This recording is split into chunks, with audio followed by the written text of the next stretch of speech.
ಬೇಕಾದಷ್ಟು ಸಂಪೂರ್ಣ ಬೇಕು ವಿಶ್ವ ಬೇಕು.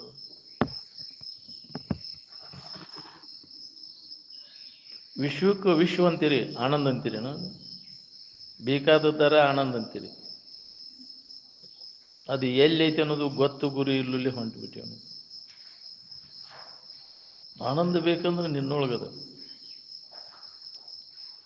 ಆನಂದದೊಡನೆ ಯಾವ ಮಿಶ್ರಣನೂ ಆಗಿಲ್ಲ.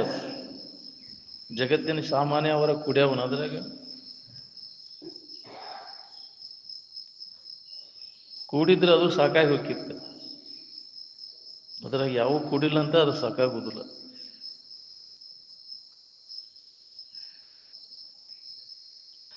ಸಾಕೆನಿಸದೆ ಸವೆಯದೆ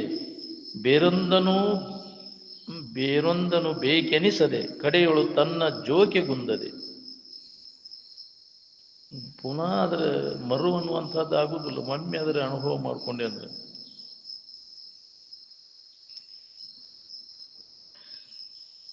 ಈ ವಿಶ್ವದೊಳಗಿನ ಯಾವ ಕುಲ ಗೋತ್ರ ಭಾಷೆ ಯಾವ ನಿರ್ಬಂಧನೂ ಇಲ್ಲ ಅದನ್ನು ಹೊಂದಲಿಕ್ಕೆ. ನಿದ್ರೆಯೊಳಗೆ ಆರಾಮ ಇರ್ತೀರಿಲ್ಲೋ, ಅವಾಗ ಅದ್ರೊಳಗೆ ವಿಶ್ವದ ಏನಾರ ಇರ್ತೈತೇನು, ಅಂಶ ಇರ್ತೈತೇನು? ಯಾವುದೇ ಭಾಗನೂ ಇಲ್ಲಲ್ಲಿ. ವಿಶ್ವದೊಳಗಿನ ಯಾವ ಅಂಶನೂ ಇಲ್ಲ. ಜಾಗ್ರವಸ್ಥೆ ಗದ್ದಲೆಲ್ಲ ಮುಳುಗಿದಾಗ ನಿನಗೆ ನಿದ್ರೆ ಆನಂದದ ಅನುಭವ ಆಗ್ತೈತೆ. ತಾತ್ಪೂರ್ತಿಕ ವಿಶ್ರಾಂತಿ ಹೊಂದಾಕ ಜಗತ್ತಿಂದ ಏನೂ ಬೇಕಾಗಿಲ್ಲ. ಇನ್ನು ಶಾಶ್ವತ ಸುಖ ಹೊಂದಾಕಿದೆ, ಅದಕ್ಕೆ ಬೇಕಾಗಿದೆ ಜಗತ್ತಿನ.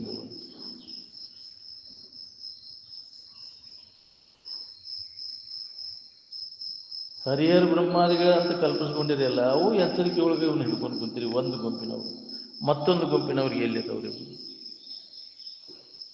ಒಂದು ಖಂಡದವರಿಗೆ ಮತ್ತು ಅದು ಒಂದು ಕೆಲವೊಂದು ಗುಂಪಿನವರಿಗೆ, ಮತ್ತೊಂದು ಖಂಡದವ್ರಿಗಿಲ್ಲ. ಇದ್ದ ಹೆಚ್ಚಿದಾಗ ಎಲ್ಲಿದ್ರೆ ಹರಿಹರ ಬ್ರಹ್ಮಾದಿಗಳು ಅವಾಗ ಏನು ಮಾಡ್ತಾರೆ ಅವರು?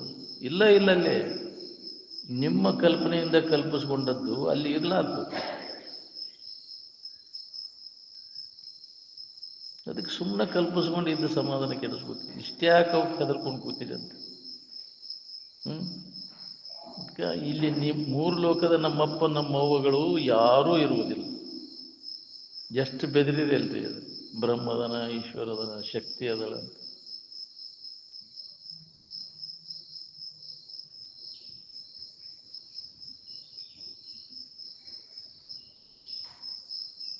ನಮಗೆ ಯಾಕೆ ಇದ್ದ ಸ್ಥಿತಿ ನಮಗೆ ಅನುಭವ ಬರುವಂತಂದ್ರೆ, ನಮಗೆ ಕಾಮಕ್ರೋಧಾದಿಗಳು ಏನದಾವಲ್ಲ ಅವು ನಮ್ಮ ಇರುವನ್ನ ಅನುಭವಕ್ಕೆ ಮಾಡಕ್ಕೆ ಅಡ್ಡಿಯನ್ನು ಉಂಟು ಮಾಡ್ಯಾವು. ವಿಷಯಗಳ ಬಯಕೆಗಳೇನದಾವಲ್ಲ ಅವನ್ನೆಲ್ಲ ತ್ಯಾಗ ತಕ್ಷಣ ನಿನಗದು ಅನುಭವ ಬರ್ಬೇಕು. ಅವು ಅನುಭವ ಮಾಡ್ಕೊಳ್ಳೋಕೆ ಅಡ್ಡಿಯಾಗ್ಯವು. ಸ್ವರೂಪದ ಅಧ್ಯಯನ ಮಾಡಲಿಕ್ಕೆ, ಅನುಭವ ತಗೊಳಕ್ಕೆ ಇವೆಲ್ಲ ವಿಷಯದ ವ್ಯಾಮೋಹ ಏನೈತಿಲ್ಲ ನಮಗೆ ಅಡ್ಡಿಯಾಗಿದೆ. ಅದನ್ನು ತ್ಯಾಗ ಮಾಡಿ ಅವಾಗ ಸ್ವರೂಪದ ಅಧ್ಯಯನ ಅಧ್ಯಾಪನ ಸುಗಮವಾಗಿ ನಿನಗೆ ಸಾಕು. ವಿಷಯಾಧ್ಯಾಯದಿಂದ ಲಾಭದನೋ ಇನ್ನು ಆನಂದದ ಅಧ್ಯಯನದಿಂದ ನಿನಗೆ ಲಾಭ ಆಯ್ತು. ಆನಂದವನ್ನು ಕಳ್ಕೊಂಡು ಇಡೀ ವಿಶ್ವನ ಹೊಂದಿದ್ರೆ ಏನು ಲಾಭದ ಹೇಳಿ? ಇಡೀ ವಿಶ್ವದೊಳಗಿಂದ ಏನು ಕೊಟ್ಟರೆ ನೀ ಆರಾಮಿರ್ತೀಯ? ವಿಶ್ವನ ಕೊಡ್ತೇವೆ ನಿನಗೆ, ಆರಾಮಿರ ನೋಡು. ಬ್ಯಾಸರಾತ್ ನನಗೆ ಅನ್ನಕ್ಕೆ ಹೋಗ್ಬೇಡ, ನಿದ್ದಿಗೆ ಬರಬೇಡ. ನಿದ್ದೆ ಬಂತಂದ್ರೆ ಅಗದಿ ಪ್ರಿಯತಮ ವಸ್ತುನ ತಿರಸ್ಕಾರ ಮಾಡ್ತೀವಿ. ಅದನ್ನ ಯಾಕೆ ಬಿಡ್ತೀಯ ಹಂಗಾರೆ? ಎದರ ಸಂಬಂಧ? ನಿದ್ದೆ ಸಂಬಂಧ. ಎಲ್ಲವನ್ನ ಕೈ ಬಿಡ್ತಿಲ್ಲ. ತಾತ್ಪೂರ್ತಿಕ ವಿಶ್ರಾಂತಿ ಹೊಂದಾಕ ಬಿಡ್ತೀವಿ ಅಂದ್ರೆ ಶಾಶ್ವತ ಸುಖ ಹೊಂದಾಕಿ ಉಗುರು ಕೊಡವಿ. ಅದಕ್ಕೆ ನಮಗೆ ಅದಕ್ಕೆ ಸ್ವರೂಪದ ಅಧ್ಯಯನ ಅಧ್ಯಾಪನ ಯಾವಾಗಲೂ ಬೇಕು ನಮಗೆ. ವಿಷಯದ ಅಧ್ಯಯನ ಅಧ್ಯಾಪನ ಯಾವಾಗಲೂ ಬೇಡದಂತ. ಈ ಜಾಗೃತ ವ್ಯವಹಾರದಿಂದ ಎಳ್ಳಟ್ಟೂ ಲಾಭವಿಲ್ಲ ನೋಡಿ.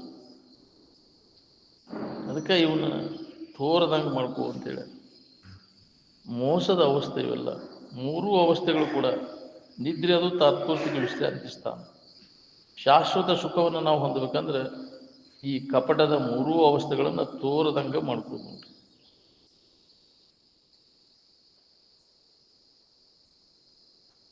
ನೀವು ಕಲ್ಪಿಸ್ಕೊಂಡ ಜಾತಿ ಮತಾಂತರಗಳಿಂದ ಸುಮ್ಮನೆ ತಲೆ ಕೆಡಿಸ್ಕೊತೀರಿ ನೋಡಿ. ಇದ್ದ ಸಮಾಧಾನ ಕೆಡಿಸ್ಕೊಳಕ ನೀವು ಒಬ್ರು ಬೆನ್ನತ್ತು. ಜಾತಿ ಕುಲ ಗೋತ್ರ ದೂರಗಮ್ಮಂದ ಅಜ್ಞಾನದ ಕಾರ್ಯವೆಲ್ಲ ಅಜ್ಞಾನದಲ್ಲೇ ಅಡಿಗೆ ಹೋಗಿಬಿಡ್ತಾವೆ. ಏನು ಜಾತಿ ಮತಗಳೆಲ್ಲ ಎಚ್ಚರಿಕೆ ಒಳಗಿನ್ನೂ ಹೌದಿಲ್ಲವಲ್ಲ. ನಿದ್ರೆಯೊಳಗೆ ಎಲ್ಲಿದಾವೆ ಜಾತಿ ಮತಗಳು? ವಿಷಯದ ವ್ಯಾಮೋಹಕ್ಕೆ ಬಿದ್ದರೆ ತೀರ್ತು ನೋಡ್ರಿ, ಅದು ಕಡೆಕಾಗೋದು ಭಾಳ ಕಠಿಣ ಅದ. ಅತಿ ವಿಷಯದ ವ್ಯಾಮೋಹ ಮನುಷ್ಯನನ್ನು ವಿನಾಶದತ್ತ ಒಯ್ಲಿಕ್ಕೆ. ಎಷ್ಟೆಷ್ಟು ಅದರಿಂದ ಹಿಂದಕ್ಕೆ ಸರ್ಕೋತಿ ಅಷ್ಟಷ್ಟು ನಿನಗೆ ಹಿತ ಅದ ನೋಡಿ. ಎಷ್ಟೆಷ್ಟು ವಿಷಯದೊಳಗೆ ನೀವು ಮುಂದುವರಿತೀರಿ ಅಷ್ಟಷ್ಟು ನಿನಗೆ ದುಃಖನ ಅದ. ನಾವು ತಿಳ್ಕೊಂಡೇವಿ ಭಾಳಷ್ಟು ವಿಷಯ ಸಂಗ್ರಹ ಮಾಡಿ ವಿಷಯ ಭೋಗ ಮಾಡಿ ನಾವು ಸುಖ ಸಿಗ್ತೇವೆ. ಬರೇ ಅದ ಪ್ರಯತ್ನ ನಡೆಸೇವು ನಾವೆಲ್ಲ.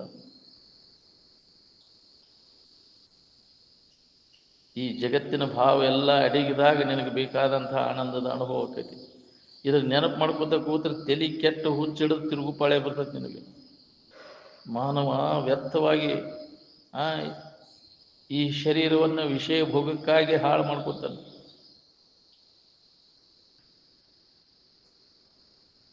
ಎಂಥ ಮಾನವ ಜನ್ಮ ಏನು ಕೆಡಿಸಿಬಿಟ್ಟಿರಪ್ಪ, ಏನು ಕೊಟ್ಟರೆ ಸಿಕ್ಕಿತಪ್ಪ.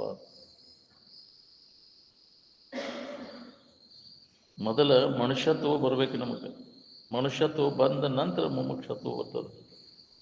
ನನಗೆ ಇನ್ನೂ ಮನುಷ್ಯತ್ವ ಬಂದಿಲ್ಲ, ನಿಮಗೆ ಯಾರಿಗಾರ ಬಂದೈತೇನೋ ನೋಡ್ಕೋರಿ. ಏನು ಮನುಷ್ಯತ್ವ ಅಂತ ಎದಕ್ಕಂತ? ಮನುಷ್ಯತ್ವದ ಲಕ್ಷಣ ಏನು? ಸಕಲ ಜೀವಾತ್ಮರಿಗೆ ಲೇಸನೆ ಬಯಸುವ ಅವಾಗ ಮನುಷ್ಯ ಅಂತಾರೆ.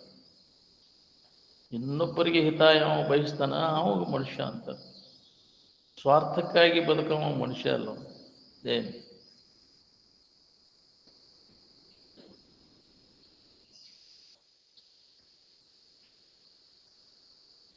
ಇಂದ್ರಿಯ ಗೆದ್ದವ ಚಂದ್ರನಂಗೆ ಗೆದ್ದಾನೆ. ಕಾಮನ್ ಗೆದಿಬೇಕಾದ್ರೆ ವಿವೇಕ ನಮ್ಮಲ್ಲಿ ಜಾಗೃತ ಆಗ್ಬೇಕು ನೋಡಿ. ಕಾಮನ ಗೆದಿಯೋದ್ರೊಳಗೆ ಸೂರ್ತನದ. ಕಾಮನ ಕೈಯಾಗ ಸಿಕ್ಕೊಂಡು ಒದ್ದಾಡ್ಲಿಕ್ಕೈತೇವೆ ನಾವು. ಬೇಕಾದಂಥ ಪಂಡಿತ ಅದನಂದ್ರು ಅದರಿಂದ ಪಾರಾಗೋದು ಭಾಳ ಕಠಿಣ. ಅಂತಃಕರಣ ಪರಿಶುದ್ಧಿ ಆಗ್ಬೇಕಾತಂದ್ರೆ ಜೈ ಶತ್ರುಂ ಕಾಮರೂಪಂ ದುರಾಸದಂ ಅಂದ. ಅದ ಶತ್ರು ವೈರಿ. ಅದು ಕಾಮ ವಿಷಯಗಳ ಇಚ್ಛೆ ಏನದಲ್ಲ ಅದನ್ನು ತೆಗೆದು ಹಾಕದು.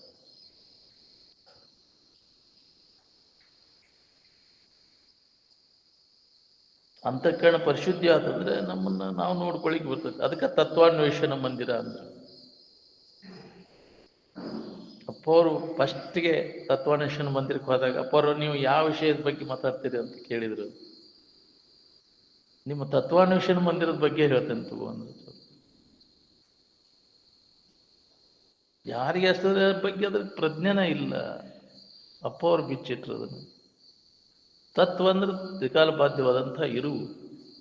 ಅನ್ವೇಷಣೆ ಮಾಡೋದು ಅಂದ್ರೆ ಹುಡುಕೋದು. ಅದನ್ನು ಎಲ್ಲಿ ಹುಡುಕ್ಲಿಕ್ಕೆ ಬರ್ತೈತಿ? ಆ ತತ್ವವನ್ನು ಅನ್ವೇಷಣೆ ಎಲ್ಲಿ ಮಾಡ್ಲಿಕ್ಕೆ ಬರ್ತೈತಿ? ಪರಿಶುದ್ಧವಾದ ಅಂತಃಕರಣದೊಳಗೆ ಅದನ್ನು ಮಾಡ್ಲಿಕ್ಕೆ. ಅದು ನಿಮ್ಮ ಹೃದಯದೊಳಗೆ. ಧಾರವಾಡದಾಗ ಇಲ್ಲ, ಅದು ನಿಮ್ಮೊಳಗದ ತತ್ವ ಅನ್ವೇಷಣೆ ಮಂದಿರ. ಎಲ್ಲಿ ಐತಿ ಅಂದ್ರೆ ದಾಡದಾಗ ಐತಿ ಅಂತೀವಿ ನಾವು, ಹೋದಿಲ್ಲ? ನಿನ್ನಲ್ಲಿ ಐತೆ. ತ್ರಿಕಾಲ ಬಾಧ್ಯವಾದಂತಹ ಇರುವಿನ ಅನ್ವೇಷಣೆ ಅಂದ್ರೆ ಹುಡುಕೋದು. ಅದರ ಅಭ್ಯಾಸದಾಗ ನಾವು ತೊಡಗಿಲ್ಲ. ಏನು ಅದಕ್ಕೆ ತತ್ವಾನ್ವೇಷಣ ಮಂದಿರ ಅಂದ್ರೆ ಕಾಮಕ್ರೋಧಾದಿ ರಹಿತವಾದಂಥ ಪರಿಶುದ್ಧವಾದ ಅಂತಃಕರಣನ ತತ್ವಾನ್ವೇಷಣ ಮಂದಿರ ಅಂತ.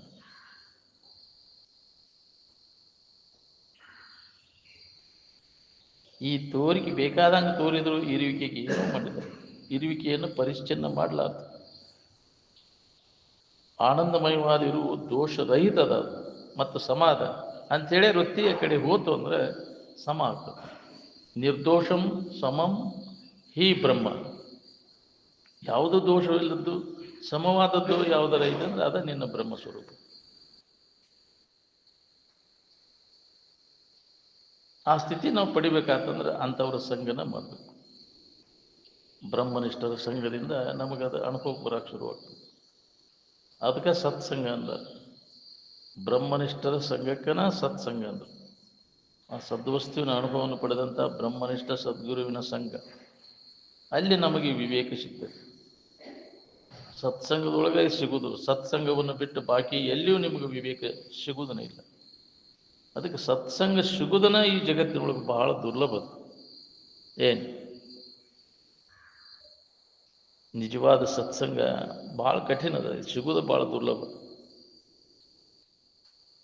ಯಾವಾಗ ನಮ್ಮಲ್ಲಿ ವಿವೇಕ ಜಾಗೃತ ಆಕೈತಿ ಆವಾಗ ವಿಷಯ ದೋಷ ದರ್ಶನ ಆಕೈತಿ. ನೋಡಿ, ವಿಷಯ ದೋಷ ದರ್ಶನ ಆದ ಕೂಡಲೇ ಅದರ ಬಗ್ಗೆ ಆಸಕ್ತಿ ಕಡಿಮೆ ಆಕೈತಿ. ವಿವೇಕ ಉದಯ ಆಗದ ಹೊರತು ಬಾಳ್ಯದಾಗಿನ ಆಸಕ್ತಿ ಹೋಗುದಿಲ್ಲ ನಮಗೆ. ಯಾವಾಗ ವಿವೇಕ ಉದಯ ಆಕೈತಿ ಯಾವಾಗ ಇದರ ಹಕ್ಕಿಕತಿ ಗೊತ್ತಾಕೈತಿ, ಅದರ ಬಗ್ಗೆ ಉದಾಸೀನ ಭಾವ ಬರ್ತೈತಿ. ಅವಾಗ ಏನು ಮಾಡಿದ್ರು ಲಾಭ ಇಲ್ಲ, ಎಲ್ಲ ಗುಡ್ಡ ಕಲ್ಲು ಹೊತ್ತಂಗಿದ್ವು ಅಂತ.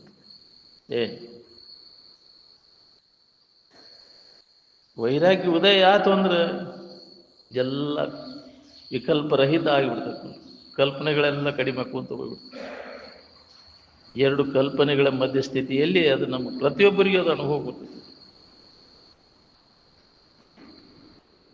ಕೇವಲ ಆನಂದಮಯವಾದ ಇರುವಿನ ಅನುಸಂಧಾನ ಮಾಡಲಿಕ್ಕೆ ಯುಕ್ತಿಗಳನ್ನೇ ಕೇಳಲಿಕ್ಕೆ ಬರ್ತಕ್ಕಂಥವ್ರು ಬಹಳ ವಿರಳ ಜನ ಸಿಗ್ತಾರೆ. ಎಲ್ಲೋ ಒಬ್ರು ನಮ್ಮ ಇರುವನ್ನು ಕುರಿತು ಕೇಳಬೇಕು, ಅದನ್ನು ಅನುಭವಕ್ಕೆ ಹೋಗ್ಬೇಕನ್ನೋ ಬಹಳ ಜಗತ್ತಿನೊಳಗೆ ಬಹಳ ದುರ್ಲಭ.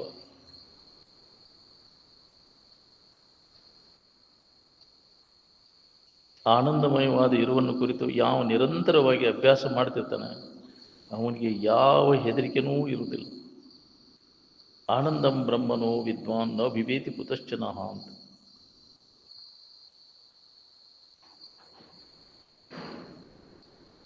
ನಮ್ಮ ಭಾರತೀಯ ಋಷಿಮುನಿಗಳ ತಪಸ್ಸಿನ ಪ್ರಭಾವ ಏನದ ನೋಡ್ರಿ, ಅದು ಅಬಾಧ್ಯವಾದದ್ದದ. ಮತ್ತು ಅದನ್ನು ಯಾರಿಗೂ ಮಾಡಿಸಲಿಕ್ಕೆ ಶಕ್ಯನೇ ಇಲ್ಲ ಅಂತ. ಅಮರವಾದದ್ದದ. ನಿಮ್ಮ ಇರು ಯಾವ ಸ್ಥಿತಿಯಲ್ಲಿ, ಯಾವ ಅವಸ್ಥೆಯಲ್ಲಿ, ಯಾವ ಕಾರಣಗಳ ಮೂಲಕ ಅನ್ಯ ಆಕಾರವನ್ನು ತಾಳೆದ ಹೇಳಿ. ಅರು ಇರು ಆನಂದ ಎಂದರ ಬದಲಾಗೈತೆ ಅನ್ನೋದು ಒಂದ ನಮನೆ ಐತಿ.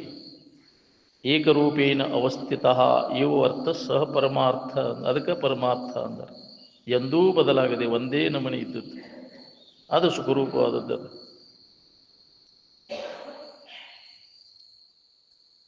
ಇದು ತೋರಿಕೆ ಏನದ, ಕ್ಷಣ ಕ್ಷಣಕ್ಕನ ಬದಲಾವಣೆ ಅನ್ನುವಂಥದ್ದು. ಈ ಶರೀರ ಇದಕ್ಕಿದ್ದಂಗೆ ಇಟ್ಕೊಳಕಾಕತ್ತೇನೆ, ಇದನ್ನ ಕೆಡಲಂಗ ವಿಕಾರ ಆಗದಂಗೆ ಮಾಡ್ಕೊಳಕಾಕತ್ತೇನೆ ಇದು. ನೀವು ವಿಕಾರ ಆಗುವ ವಸ್ತುವಿನಿಂದ ಆಗಿರೋ ಏನು ಶರೀರ ತಯಾರಾಗಿತ್ತು? ನೀವೇನಿದ್ದೀರಿ ಅದ್ರ ಕಡೆ ಲಕ್ಷ ಕೊಟ್ಟು ನೋಡ್ಕೋರಿ. ಅದು ಕಾಳು ಕೆಡಿಸೋ ಹುಳ ಅಲ್ಲ, ಇದು ಕಾಳು ಕೆಡಿಸೋ ಹುಳ, ಇದು ಶರೀರ. ಎಲ್ಲ ನಮೂನಿ ಕಾಳು ಕೆಡಿಸ್ತದೆ.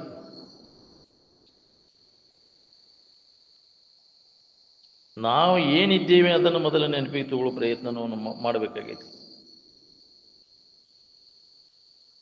ನಾವು ಏನಿದ್ದೇವೆ ಅದನ್ನ ಬಿಟ್ಟು ನಾವು ಅಲ್ಲದನ್ನು ನಾವು ಅಂತ ತಿಳ್ಕೊಳ್ಳೋದು ಸರಿ ಅನಿಸ್ತೈತೇನ್ರಿ? ಇದು ಈ ಶರೀರಕ್ಕೆ ನಾನು ಅನ್ನೋದು ಸರಿ ಹೌದನೇ? ಇದು ಅವರು ಇರುವ ಆನಂದವನ್ನು ಪಂಚಭೂತಗಳಿಂದ ತಯಾರು ಮಾಡ್ತಾರೇನು?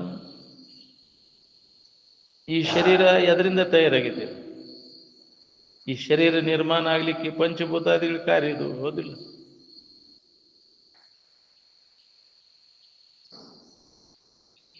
ಆದ್ರೆ ಆನಂದವನ್ನ ಪಂಚಭೂತಾದಿಗಳಿಂದ ತಯಾರು ಮಾಡಕ್ ಬರ್ತೈತೇನು? ಅದು ಹಂಗಾಗಿಂದ ಅದು ವಿಕಾರ ಆಗಿ ಹೋಗಿತ್ತು. ವಿಕಾರ ಆಗೋದು ದೇವಸ್ಥಾಗಿಂದ ತಯಾರದ ವಸ್ತು ವಿಕಾರ ಹಾಕೊಂತಾನೆ ಹೋಗುದು. ಅದು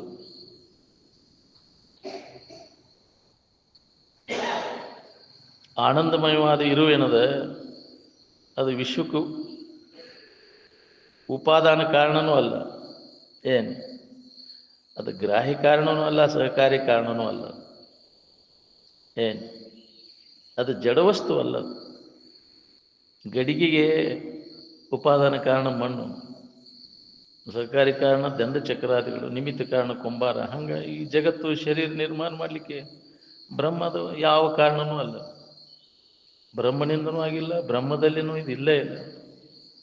ವಿನಾಕಾರಣ ಅಂದರೆ ಏನು ಯಾವ ಕಾರಣ ಇಲ್ಲಲ್ಲೇ ಇದು ಉದಯ ಆಗೈತಿ. ಕಾರಣ ಸಮೇತ ಕೂಡಿಕೊಂಡ ಇದ್ದ ಕಾರ್ಯಕ್ಕೆ ಸತ್ಯ ಅಂತ ಕರಿಬೇಕಾಗೈತಿ. ಯಾವ ಕಾರಣನೂ ಇಲ್ಲದ ಇದು ಉದಯ ಆಗೈತಿ ಅಂದಿಂದ ಇದು ಕೋಟಿ ಪಟ್ಟು ಸುಳ್ಳದ ಅಂತ.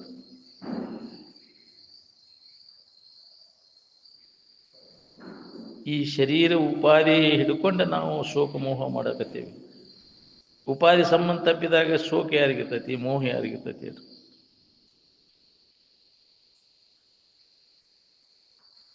ಋಷಿಮುನಿಗಳಂತ ಯಾರಿಗೆ ಅಂತಾರೆ? ಪರಮಾರ್ಥದ ಇರುವನ್ನು ಅನುಭವಕ್ಕೆ ತಗೊಂಡಂಥವ್ರಿಗೆ, ಅವರಿಗೆ ಋಷಿಮುನಿಗಳು ಅಂತಾರೆ. ಅವರು ಸ್ವಂತ ಇದರಿಂದ ಬಂದದ್ದು, ಯಾರ ಹೇಳಿದ್ದ ಕೇಳಿದ್ದ ಅದು ಬರುದಿಲ್ಲ. ಅದು ಹೇಳಿಕೆ ಕೇಳಿಕೆ ಮ್ಯಾಗ ಬರುದಲ್ಲ, ಅದು ಸ್ವಂತ ಪ್ರಜ್ಞೆಯಿಂದ ಹೊಂದಿದ್ದದು. ಎಲ್ಲಿ ತನಕ ನಮಗೆ ಸ್ವಂತ ಪ್ರಜ್ಞೆ ಬರುದಿಲ್ಲ ಅಲ್ಲಿ ತನಕ ನಮಗೆ ಇದನ್ನು ಅನುಭವ ಮಾಡ್ಕೊಳಕ್ಕಾಗುದಿಲ್ಲ. ಈ ಪುಸ್ತಕದಾಗಿಂದ ನೋಡಿ ಯಾರಾದರೂ ಹೇಳಿದ್ದನ್ನು ಕೇಳಿ ಹೊಂದಾಕ್ ಬರುದಿಲ್ಲ. ಇದನ್ನು ಸ್ವತಃ ನಮ್ಮಲ್ಲಿ ತಯಾರಾಗಬೇಕು. तुम कहते हो कागज की लेखी, मैं कहते हो आंखों की देखी ಅಂದ್ರೆ ಕಬೀರ್ ದಾಸರು. ನೀವು ಪುಸ್ತಕದಂದು ಹೇಳ್ತೀರಿ, ಯಾರು ಹೇಳಿದ್ದನ್ನು ಹೇಳ್ತೀರಿ, ಸ್ವತಃ ನಾ ಕಂಡದ್ದನ್ನು ನಾ ಹೇಳ್ತೀನಿ. ಅದಕ್ಕೆ ನೀ ಕಂಡದ್ದು ಹೇಳು ಮೀನ್ರಿ ಮಗನ ಅಂದರೆ. ಸ್ವಂತ ಕಂಡದ್ದು, ಸ್ವಂತ ಅನುಭವ ನಿಜವಾದದ್ದು ಅದಂತ. ಯಾವ ಸರಿಯಾಗಿ ನೀವು ವೇದ ಉಪನಿಷತ್ತುಗಳಾಗಲಿ, ಭಗವದ್ಗೀತಾ ಆಗಲಿ, ಇವೆಲ್ಲ ಅವು ಕಿಚಡಿ ಎಂದರೆ. ವೇದಗಳು ಕಿಚಡಿ ಹೈ, ಭಗವದ್ಗೀತಾ ಅಸ್ಪಷ್ಟ ಹೈ, ಉಪನಿಷತ್ತು ಅಸ್ಪಷ್ಟ ಹೈ, ಭಗವದ್ಗೀತಾನು ಕಿಚಡಿ ಹೈ, ವೇದ ಪಿಕ್ಕಿ ಹೈ ಎಂದರೆ. ಸ್ವಾನುಭವ ಶ್ರೇಷ್ಠ ಅಂತ. ಮೊಟ್ಟ ಮೊದಲಿಗೆ ಅನುಭವಕ್ಕೆ ಬಂದದ್ದು ಏನೈತಲ್ಲ ಅದು ಪ್ಯೂವರ್ ಅದ. ಪ್ರಥಮ ಅನುಭೂತಿ ಕಡೆ ಲಕ್ ಕೊಡ್ರಿ ಅಂತ ಅಪ್ಪೋರ್ ಮೇಲೆ ಅದಕ್ಕೆ ಅದನ್ನು ಯಾವಾಗ ನಾವು ಹೊರಗೆಡವಿದ್ದೀವಿ ಪ್ರಥಮಾನುಭೂತಿ ಸ್ಥಿತಿಯನ್ನು, ಅವಾಗ ಋಷಿ ಋಣ ಮುಟ್ತೀವಿ ಅಂದ್ರೆ ಅಜ್ಜವ್ರು. ಏನು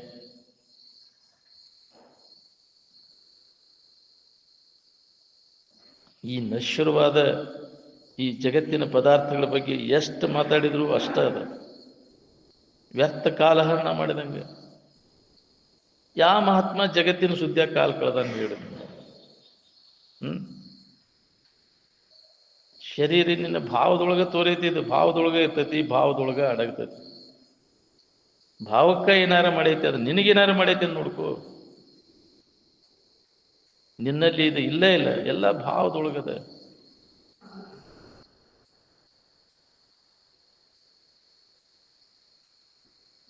ವಸ್ತು ಹೆಂಗದ ಹಂಗೆ ಇದ್ದಕ್ಕಿದ್ದಂಗೆ ವೃತ್ತಿ ಆಗೋದಕ್ಕೆ ಅರ್ಥಾನುಸಂಧಾನ ವೃತ್ತಿ ಅಂತಾರೆ. ಹೌದು, ತದಾಕಾರ ಆಗಲ್ಲ. ಬ್ರಹ್ಮಾಕಾರ ವೃತ್ತಿ ಆದಾಗ ಬ್ರಹ್ಮದ ತಿಳುವಳಿಕೆ ಆಕೈತಿ. ಮತ್ತೆ ಅದರದರ ಆಕಾರ ಹಾಕೊಂಡು ಕುಂತ್ರೆ, ನಾಮರೂಪಗಳ ಆಕಾರ ಹಾಕೊಂಡು ಕುಂತ್ರೆ ಅದು ವೃತ್ತಿ ಆಕೈತಿನ, ಬ್ರಹ್ಮಾಕಾರ ಆಕೈತಿನ? ಅದಕ್ಕೆ ಬ್ರಹ್ಮಾಕಾರ ಆಗಲಿಕ್ಕೆ ಯಾವ್ಯಾವ ಅಡ್ಡಿ ಆಗಿ ಅವನ್ನೆಲ್ಲ ತೆಗೆದು ಹಾಕಿ ಇದ್ದಕ್ಕಿದ್ದಂಗಿದ್ದಂಥ ವಸ್ತು ಅದ ನಿನ್ನ ಸ್ವರೂಪ. ಅದಕ್ಕೆ ವಿದ್ಯಾ ಅಂತಾರೆ ವಸ್ತು ಸ್ವರೂಪ ಅವಧಾರಣಂ ಅಂತ. ಇದ್ದಕ್ಕಿದ್ದಂಗಿದ್ದಂಥ ವಸ್ತುವಿನ ಅವಧಾರಣ ಚಿತ್ತವೃತ್ತಿಯೊಳಗೆ ಆತು ಅಂದ್ರೆ ಅದಕ್ಕೆ ಪಂಡಿತರು ವಿದ್ಯಾ ಅಂತ ಕರೆದ್ರು. ಏನು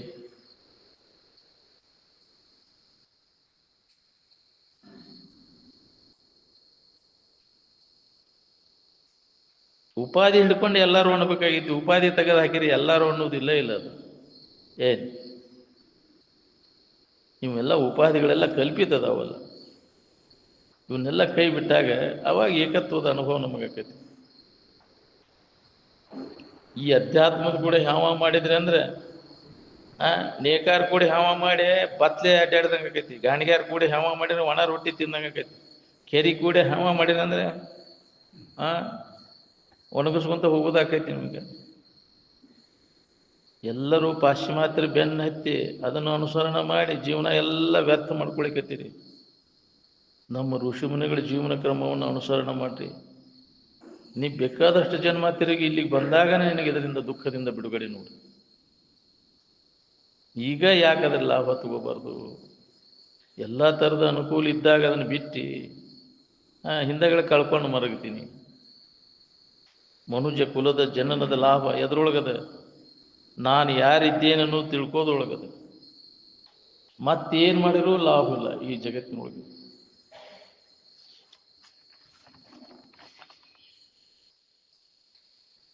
ನಾವು ಮನುಷ್ಯನ ಜನ್ಮಕ್ಕೆ ವ್ಯತಿರಿಕ್ತವಾದ ಕೆಲಸವನ್ನು ಮಾಡ್ಲಿಕ್ಕತ್ತೀವಿ.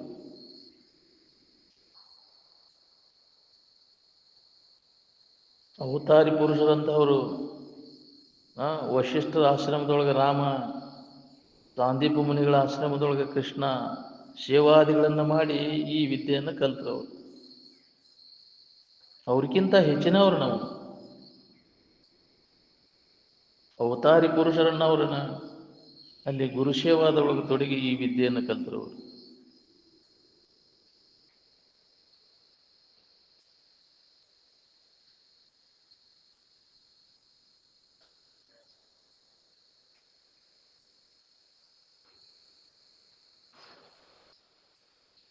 ಇಹಪರದ ಚಿಂತೆ ಕಡಿಬೇಕು ನೋಡ್ರಿ, ಅಂದ್ರೆ ನಮ್ಮ ಕೆಲಸ ಮುಗಿದಂಗೆ. ಏನು ಇಹಪರದ ಚಿಂತೆ ಇಲ್ಲದ ಸ್ವರೂಪ ಆನಂದದಲ್ಲಿ ಯಾವ ತೊಡಗಿರ್ತಾನ ಅವ ತನ್ನ ಕೆಲಸ ಮಾಡಿಕೊಂಡಂಗೆ. ಪರಚಿಂತೆ ಅಳಿದು ನಾದಾನುಸಂಧಾನ ಮಾಜಿ ಸೈತಿರೆ ತಾನಿಪ್ಪ ಇರುವುದು ಅಂತ.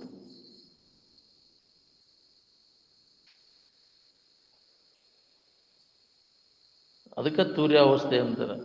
ತೂರ್ಯಸ್ಥಿತಿ ಪಡೆಯುವುದನ್ನ ಮನುಷ್ಯನ ಜನ್ಮದ ಮುಖ್ಯ ಕರ್ತವ್ಯ. ಅವಾಗ ನಾ ಯಾರಿದ್ದೇನೋ ಅನ್ನುವಂಥ ಅನುಭವ ನಮಗೆ ಖಾತ್ರಿ ಆಕೈತಿ. ಆ ತೂರ್ಯಾವಸ್ಥೆ ಅಥವಾ ಸಮಾಧಿಯನ್ನು ಹೊಂದದ ಹೊರತಾಗಿ ಬರೀ ಮಾಹಿತಿ ಆಕೈತಿ. ಅದನ್ನು ಹೊಂದೋದು ಭಾಳ ಕಠಿಣ. ಅದ ಮಾಹಿತಿ ಆಗೈತಿ, ಅದನ್ನು ಹೊಂದೋದು ಮಾತ್ರ ತ್ಯಾಗ ಮಾಡಿದಾಗ ಬರ್ತೈತೆ. ಅದಕ್ಕೆ ಪೂರ್ಣ ಧೈರ್ಯಶಾಲಿ ಆಗ್ಬೇಕಾಗ್ತದೆ. ಅದು ಹೇಡಿಗಳಿಗೆ ಸಾಧ್ಯ ಇಲ್ಲ ಸಮಾಧಿ ಅಥವಾ ತೂರ್ಯಾವಸ್ಥೆ ಅನ್ನೋದು. ಸಮಾಧಿಯನ್ನು ಹೊಂದಿದಂಥ ಅವನಷ್ಟು ಧೈರ್ಯಶಾಲಿನ ಯಾವನೇ ಇಲ್ಲ ಜಗತ್ತಿನೊಳಗೆ.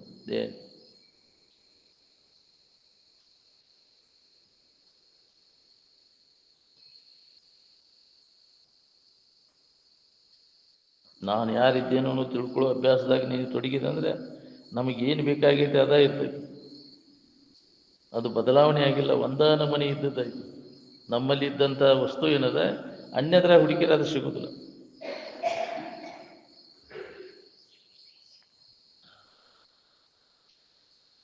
ಒಂದು ಅರ್ಧ ನಿಮಿಷದ ವೃತ್ತಿ ತದಾಕಾರ ಆಗ್ಬೇಕು ನೋಡಿ, ಅಂದಾಗ ನಮಗೆ ಅನುಭವ ಬರ್ತೈತಿ.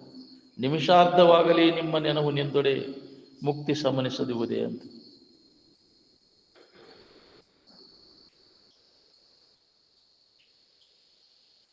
ಪೂರ್ಣ ಸ್ಥಿತಿಯನ್ನು ನೀ ಅದನ್ನು ಹೊಂದಿದಾಗ ಅದಕ್ಕೆ ಬಾಧೆ ಏನೂ ಇಲ್ಲ ನಿನ್ನಲ್ಲಿ ಅನ್ನೋದು ಗೊತ್ತಾಕೈತಿ.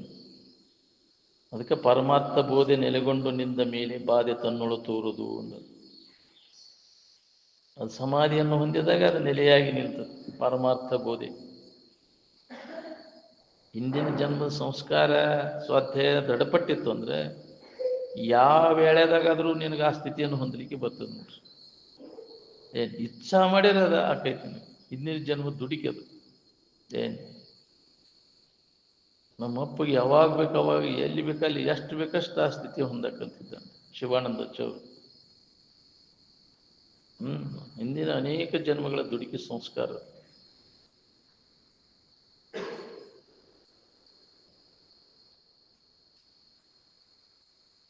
ಎಲ್ಲರಿಗೆ ಅದನ್ನು ಹೊಂದಲಿಕ್ಕೆ ಬರ್ತದೆ. ಏನು ಪ್ರಯತ್ನ ಮಾಡಿರೋದು ಸಾಧ್ಯತೆ. ಅದನ್ನು ಯಾರು ಹೊಂದಬೇಕಂತ ಇಚ್ಛಾ ಮಾಡ್ತಾರೆ ಅವರೆಲ್ಲರೂ ಅಧಿಕಾರಿಗಳಾದ. ಸುಖದ ಇಚ್ಛಾ, ನಿವ್ವಳ ಸುಖ ಹೊಂದಬೇಕನ್ನೋ ಇಚ್ಛಾ ಯಾರು ಮಾಡ್ತಾರೆ ಅವರು ಅಧಿಕಾರಿಗಳದಕ್ಕೆ.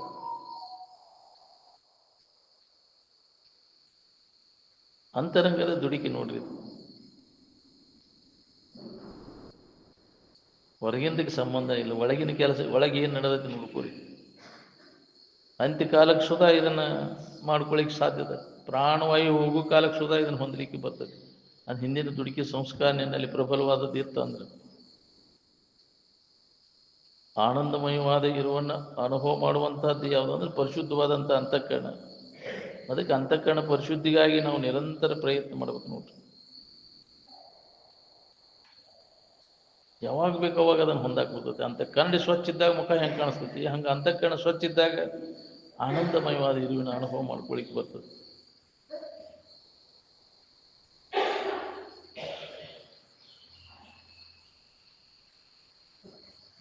ನಿದ್ದೆ ಬಂದಾಗ ಹೊರಗಿನ ವ್ಯವಹಾರ ಎಲ್ಲ ಬೇಸರ ಆಕೈತಿ, ಅದು ತಾತ್ಪೂರ್ತಿಕ ವಿಶ್ರಾಂತಿ.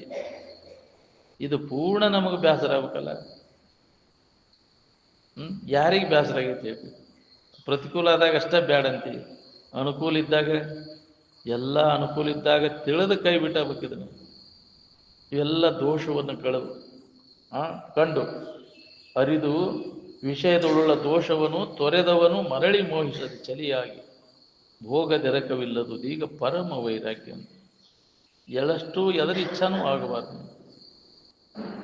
ಅವು ಅಧಿಕಾರಿ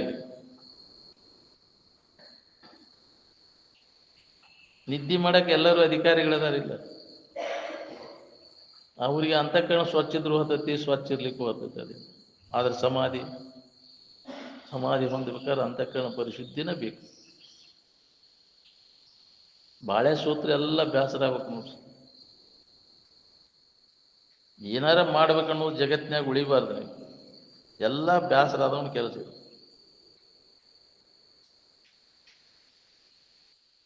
ನಮಗಿನ್ನ ಬೇಸರ ಆಗಿಲ್ಲ, ಇನ್ನ ಬೇಕನ್ಸಾಗ್ತದೆ. ಘೋರ ಭವಮಾಲೆಗಳಿಗೆ ಆನಂದ ತೊಲಗುವುದೆಂದು ಚಾರು ಗುರುಪದವಿದೆಯ. ಅವ ಈ ಆನಂದ ಸೂತ್ರ ಹೊಂದಲಿಕ್ಕೆ ಅವ ಅಧಿಕಾರಿ ಅಂತ.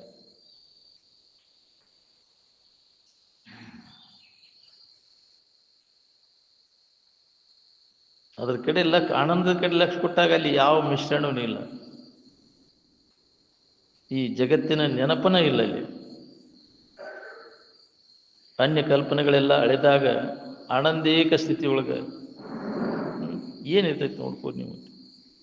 ಅನ್ಯ ಭಾವನೆಗಳಿದ್ದಾಗ ತನ್ನ ಭಾವ ಅಂದ್ರೆ ಆನಂದದ ಭಾವನೆ ಐತೆ. ನಾನು ನೀನು ಅನ್ನೋ ಭಾವ ಎಲ್ಲಿ ಐತೆ ಅಲ್ಲಿ?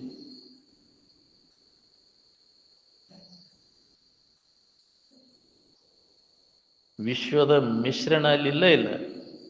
ಜಗತ್ತಿನ ಭಾವ ಅಳದ ಉಳಿದದ್ದು.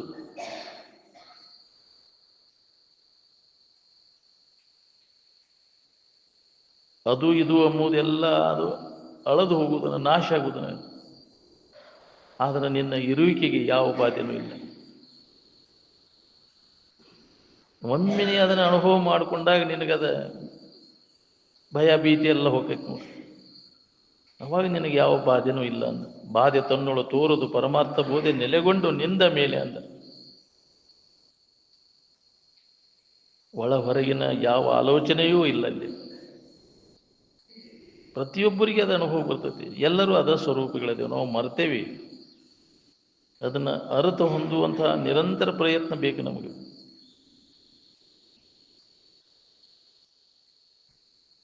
ಭಾವ ಉದಯ ಆದದ್ದ ಅಲ್ಲಿಂದ. ಭಾವ ಅಲ್ಲೇ ಅಡಗುದದು.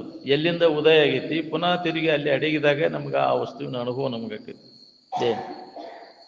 ಭಾವದ ಉದಯದ ಮುನ್ನವೇ ನಾನು ಅಂತ ಅಂದ್ರೆ ಆನಂದ ಸ್ವರೂಪದಿಂದ ಅದು ಉದಯ ಆಗೈತಿ. ಪುನಃ ತಿರುಗಿ ಅಲ್ಲೇ ಲಯ ಆಗುವುದು. ಎಲ್ಲಿಂದ ಭಾವ ಉದಯ ಆಗೈತಿ ಪುನಃ ತಿರುಗಿ ಅಲ್ಲಿ ಲಯ ಆಗ್ಬೇಕು. ಎಲ್ಲಿಂದ ಬಂದು ಅಲ್ಲಿಗೆ ತಿರುಗು. ರಿಟ್ರೇಚ್ ಯುವರ್ ಸ್ಟೆಪ್ಸ್ ಬ್ಯಾಕ್ ಅಂದ.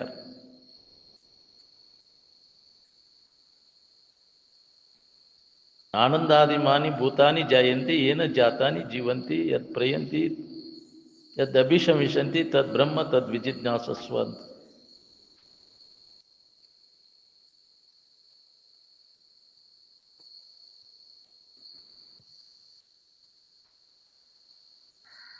ಅದು ಪರಿಪೂರ್ಣವಾದಂತಹ ಇರು. ಓಂ ಪೂರ್ಣಮದ ಪೂರ್ಣಮಿದಂ ಪೂರ್ಣಾತ್ ಪೂರ್ಣ ಮುದಚ್ಯತೆ ಪೂರ್ಣಶ್ಯ ಪೂರ್ಣಮಾದಾಯ ಪೂರ್ಣಮೇವಾವಶಿಷ್ಯತೆ ಅಂತ. ಎಲ್ಲವೂ ಪೂರ್ಣ ಸ್ವರೂಪನಾದಲ್ಲಿ. ಅಲ್ಲಿ ಅರ್ಧೋಟ ಅನ್ನೋದಿಲ್ಲ ಇಲ್ಲ. ಅದ್ರ ಕಡೆ ಎಲ್ಲ ಕೊಟ್ಟಾಗ ಅಲ್ಲ ಭೇದ ಭಾವನ ಬರುದು ನಿನಗೆ. ಅಜ್ಞಾನದೊಳಗೆ ನಿನಗೆ ಭೇದ ಕಾಣಿಸಾಗ್ತೈತಿ.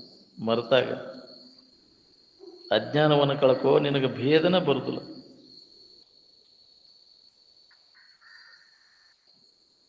ಮನಸ್ಸೆಲ್ಲ ಇದು ಮುಡ್ಕ ಬಜಾರ್ ಇದೆ. ಇದನ್ನೆಲ್ಲ ಅಡಗಿಸಿದಾಗ ಇದರ ಆಟ ಬಂದಾಕೈತಿ ನೋಡ್ರಿ. ಜಗತ್ತಂದ್ರೆ ಇದು ಕಲ್ಪನಾ ಮಾಡ್ಕೊಂಡಿದ್ದೆಲ್ಲ. ಇದು ಕಲ್ಪನಾ ಎಲ್ಲ ಅಳದಾಗ ಆನಂದಮಯವಾದ ಇರುವಿನ ಅನುಭವ ನಮಗೆ ಬರ್ತೈತಿ. ವೃತ್ತಿ ಆನಂದದ ಆಕಾರ ಆಗ್ಬೇಕಾದ್ರೆ ಕಲ್ಪನಾ ಎಲ್ಲ ಅಡಗಿಸ್ಬೇಕಾಗಿ ಅದನ್ನು ಮಾಡಿದರು ಸುಖಿಗಳಾದವೆಲ್ಲ ಕಲ್ಪನಾ ರಹಿತ ಆಗಲಿಕ್ಕೆ ಪ್ರಯತ್ನವನ್ನು ಮಾಡಿದರು.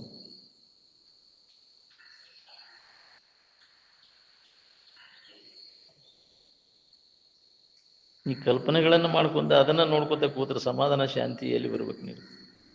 ನೀ ಮಾಡಿದ ಕಲ್ಪನಾ ನೀನೇ ಅಡಗಿಸಿದಾಗ ನಿನಗೆ ಸಮಾಧಾನ. ಅದಕ್ಕಾಗಿ ನೀನೇ ಪ್ರಯತ್ನ ಮಾಡಬೇಕು. ಅನ್ಯ ಕಲ್ಪನೆಗಳನ್ನು ನೀನೇ ಮಾಡಿವ ದೇವರು ಮಾಡ್ಯಾನು. ನೀ ಮಾಡಿದ ಕಲ್ಪನಾ ನೀನೇ ಅಡಗಿಸಿದಾಗ ನಿನಗೆ ನೆಮ್ಮದಿ ನೋಡು. ನೀನ ಕಲ್ಪನಾದ ಬೆನ್ನು ಹತ್ತಿ ಜನ್ಮ ಜನ್ಮ ಅಂತ ತಿರ್ಗಾಕತಿ.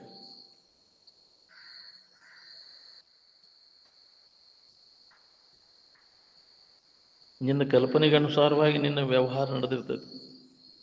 ಯಾವ ಕಲ್ಪಿಸ್ಕೊಂಡ ಅವಾಗೈತಿ, ಕಲ್ಪನಾ ಮಾಡ್ಕೊಳ್ಳೇ ಇದ್ದಾವ ಆರಾಮನದಾನ. ಯಾರು ಹೇಳಿದ ನೀನು ಕಲ್ಪಿಸ್ಕೋ ಅಂತ? ನಾವು ಹಿಂಗದೇವಿ ಬಂದು ನಿನಗೆ ದೇವರದು ಯಾರು ಹೇಳ್ಯಾವನು ನನ್ನ ಆಕಾರ ಹಿಂಗೈತಿ, ನನ್ನ ಇಂಥಲ್ಲಿ ಇರ್ತೇನೆ ಅಂತ ಯಾರು ಹೇಳ್ಯಾರ? ನಿನಗೆ ಮಣಿ ಮುಟ್ಟ ಬಂದೆ ಯಾರು ಹೇಳಿಲ್ಲ, ನೀನೇ ಕಲ್ಪಿಸ್ಕೊಂಡಿ. ದೇವ್ರಂದ್ರೆ ಹಿಂಗೈತಿ ಅಂತ ಯಾರು ಹೇಳಿದ್ರು ನಿನಗೆ? ನೀನೇ ಕಲ್ಪಿಸ್ಕೊಂಡು ಅದ್ರ ಬೆನ್ನು ಹತ್ತಿ. ಕಲ್ಪನಾ ಎಲ್ಲ ಅಡಗಿಸಿ ನೋಡ್ಕೋ, ಅಲ್ಲಿ ಏನಾರ ಐತೇನೋ ನೋಡ್ಕೋ. ಅನ್ಯವಾಗಿ ಏನೂ ಇಲ್ಲ ಇಲ್ಲಿ, ತನ್ನ ಹೊರತು ಮತ್ತೊಂದು ಏನೂ ಇಲ್ಲ ಅನ್ನೋದು ಅನುಭವ ಬರ್ತದೆ. ನಿದ್ದೆ ಬಂದಾಗ ಎಲ್ಲ ಅಡಗಿಸ್ತಿಲ್ಲ. ನಿದ್ದೆ ಹೆಚ್ಚಿದಾಗ ಯಾವುದರ ಅಲ್ಲಿ ಕಂಡೇನು? ಅನ್ಯ ಭಾವ ಇಲ್ಲ ಇಲ್ಲ ಅಲ್ಲಿ. ಅನ್ಯ ಭಾವನೆಗಳನ್ನ ಅಳೆದಾಗ ತನ್ನ ಭಾವದೊಳಗೆ ಉಳ್ಕೊಳಕ್ ಬರ್ತೈತಿ. ವೃತ್ತಿ ಎಲ್ಲ ಅಡಿಗೆ ವೃತ್ತಿ ತದಾಕಾರ ಬ್ರಹ್ಮಾಕಾರ ಆದಾಗ ಆನಂದದ ನೆನಪಿನಾಗ ಇರ್ಲಿಕ್ಕೆ ಬರ್ತದೆ. ಒಂದ ಕ್ಷಣದೊಳಗೆ ಇದನ್ನ ಅಡಗಿಸ್ಲಿಕ್ಕೆ ಬರ್ತದೆ ಅಭ್ಯಾಸದಿಂದ. ಈ ಮುಡ್ಕಾ ಬಜಾರ ಅಡಿಗೆ ಹೋಗಿಬಿಡ್ತೈತಿ. ಒಂದ ಗುಳಿಗೆ ಒಂದ ಗಳಿಗೆ ಅಂದ ತಕ್ಷಣ ಆ ಕಡೆ ಲಕ್ ಕೊಟ್ಟೆ ಅಂದ್ರೆ ಗಬ್ಬಕ್ಕೆ ಬಂದ್ ಆಗಿಬಿಡ್ತೈತಿ ಇದೆಲ್ಲ ಜಗತ್ತಿನ ವ್ಯವಹಾರ ಎಲ್ಲ. ಮಹಾತ್ಮದ ದೃಷ್ಟಿ ಹೆಂಗಿರ್ತೈತಿ ಅಂದ್ರೆ ಕಾಕಾಕ್ಷಿ ಅಂತೆ ಅಂದ್ರೆ ಕಾಗಿ ಕಣ್ಣಿನ ಒಂದೇ ಅದ್ರದ್ದು ಕಣ್ಣು ಎರಡು ಕಡೆ ಹೊಳಸಾಡ್ತಿರ್ತದೆ. ಜಗತ್ತಿನ ಕಡೆ ಹೆಂಗೆ ಮತ್ತೆ ಗತಕ್ಕನ ಈ ಕಡೆ ಮರೆಸಿ ಬಿಡ್ತಾರೆ ಅವರು. ಏನು ಅವರ ದೃಷ್ಟಿನ ಹಂಗಿರ್ತೈತಿ ಕಾಕಾಕ್ಷಿ ಅಂತೆ ಅಂದ್ರೆ. ಈ ಕಡೆ ಲಕ್ಷ ಕೊಟ್ಟಂದ್ರೆ ಮರ್ತು ಹೋಗ್ಬಿಡ್ತೈತಿಲ್ಲ. ಎಲ್ಲ ಜಗತ್ತಿನ ನೋವು ಇವೆಲ್ಲ ಮರ್ತು ಬಿಡ್ತಾವ್ರು. ಅಪ್ಪವ್ರಿಗೆ ಅಕೃತ ದೋಷ ಇದ್ದಾಗ ಭಯಂಕರ ವೇದನೆ ಹಾಕಿತ್ತು. ರಾತ್ರಿ 1 ಗಂಟೆಗೆ ಎದ್ದು ಭಯಂಕರ ತ್ರಾಸಾದಾಗ ಕಾವು ಬಿಸಿನೀರು ಉಸುಕು ಕಾಯಿ ಬೆಚ್ಚಗೆ ಮಾಡಿ ಇಟ್ಟರು. ಅದು ಅಪ್ಪ ಅವ್ರು ಎಷ್ಟಂತ ಮಾಡೋರು ಬಿಡಪ್ಪ, ಇನ್ನು ಲಕ್ಷ ಪರಕ್ ಮಾಡಿಬಿಡ್ತೇವೆ ಅಂತಿದ್ರಪ್ಪ. ಶಟಕ್ನ ಅವ್ರಿಗೆ ಅಭ್ಯಾಸ ಬಲ ಇತ್ತು, ಲಕ್ಷ ಪರಕ್ ಮಾಡಿಬಿಡ್ತಿದ್ರು. ನಮಗದು ಬರಬೇಕಲ್ಲ, ಬೇಕಾದಂಥ ಕಠೋರ ರೋಗ ಇದ್ದಾಗ ಅದನ್ನು ಅಡಗಿಸಿ ಉಳ್ಕೊಳ್ಳೋ ಅವ್ರಿಗೆ ಅಭ್ಯಾಸ ಇತ್ತು. ನಮಗೆ ಬರಬೇಕಲ್ಲ, ಅದು ಹೋಗ್ಕೋತೀವಿ ಹಂಗೆ. ಶರೀರ ಭಾವ ಅಡಗಿಸೋದು ಭಾಳ ಕಠಿಣ. ಅದು ಅಭ್ಯಾಸದಿಂದ ಸಾಧ್ಯ ಐತಿ. ಕಟಕ್ನ ಲಕ್ಷ ಕೊಡ್ತಿದ್ರು. ಅಂತ್ಯಕಾಲಕ್ಕೆ ಸುಧಾ ಅಪ್ಪ ಅವ್ರಿಗೆ ಅದು ವೇದನಾ ಆಯ್ತು, ಲಕ್ಷ ಪರಕ್ ಮಾಡಿಬಿಟ್ರು. ಒಳ್ಳೆ ಅದರ ಇದು ಬರಲಿಲ್ಲ ಅವ್ರಿಗೆ. ಏನು ಕಣ್ಣು ತೆಗಿ ಅಂದ್ರೆ ಅಷ್ಟೇ ಮತ್ತೆ ಕಣ್ಣು ಮುಚ್ಚಿಬಿಟ್ರು, ಲಕ್ಷ ಪರಕ್ ಮಾಡಿಬಿಟ್ರು. ತೆಗೆದು ಬಿಡ್ರಪ್ಪ, ಅದನ್ನೇನು ಮಾಡ್ತೀನಿ ನಾನು. ಅವೆಲ್ಲ ಉಪಕರಣ ಎಲ್ಲ ಜೋಡಿಸಿಬಿಟ್ಟಿದ್ರು. ತೆಗೆದು ಬಿಡ್ರಿ ಅದನ್ನೆಲ್ಲ, ಏನು ಮಾಡೋದು? ಲಕ್ಷ ಪರಕ್ ಮಾಡಿಬಿಟ್ರು ಅದು. ಅಂಥ ಪ್ರಸಂಗದಾಗ ಹಂಗೆ ಬರ್ಬೇಕು. ಅವ್ರಿಗೆ ಅಭ್ಯಾಸ ಬಲ ಇತ್ತು, ಯಾವಾಗ ಬೇಕು ಅವಾಗ ಸರ್ಕೊಳ್ಳೋ ಅಭ್ಯಾಸ ಇತ್ತು. ಹಂಗೆ ಬರ್ಬೇಕಲ್ಲ ನಮ್ಗೆ. ಇದ ಕರೆ ಇದ ಸತ್ಯ ಅಂತ ನಮ್ಗೆ ಜನ್ಮಾಂತರ ಇದ ಅಭ್ಯಾಸ ಆಗಿಬಿಟ್ಟೈತಿ. ಅವ್ರ ಅಭ್ಯಾಸದಾಗ ರೂಢಿ ಇತ್ತು, ಸಟಕ್ನ ಲಕ್ಷ ಪರಕ್ ಮಾಡಿಬಿಟ್ರು. ಏನು ಹಂಗೆ ಬರ್ಬೇಕಲ್ಲ. ಬೇಕಾದಂಥ ಪ್ರಸಂಗದೊಳಗೆ ಇದು ನಮಗೆ ಬರ್ಬೇಕು. ಇದು ಅದರ ಸಂಬಂಧನೇ ಅಭ್ಯಾಸ ಮಾಡ್ಬೇಕು, ರೂಢಿ ಮಾಡ್ಕೋಬೇಕಾಗಿತ್ತು. ಅಂಥ ಪ್ರಸಂಗದಾಗ ಇದ್ರ ಲಕ್ಷ್ಯ ಬದ ಅವನ ಯೋಗಿ ಅಂತ. ಚಿತ್ತದ ಸಮತೆಯನ್ನು ಕಾಯ್ದವನೇ ಯೋಗಿ ಅಂತ. ಅಂಥ ಪ್ರಸಂಗಗಳು ಬರ್ತಾವೆ ಜೀವನದೊಳಗೆ. ಬಂದಾಗ ಸಟಕ್ನ ಆ ಕಡೆ ಸರ್ಕೊಂಡು ಆ ಭಾವದೊಳಗೆ ಉಳ್ಬೋದು. ಅಭ್ಯಾಸದಿಂದ ಬರ್ತೈತೆ ಅದು.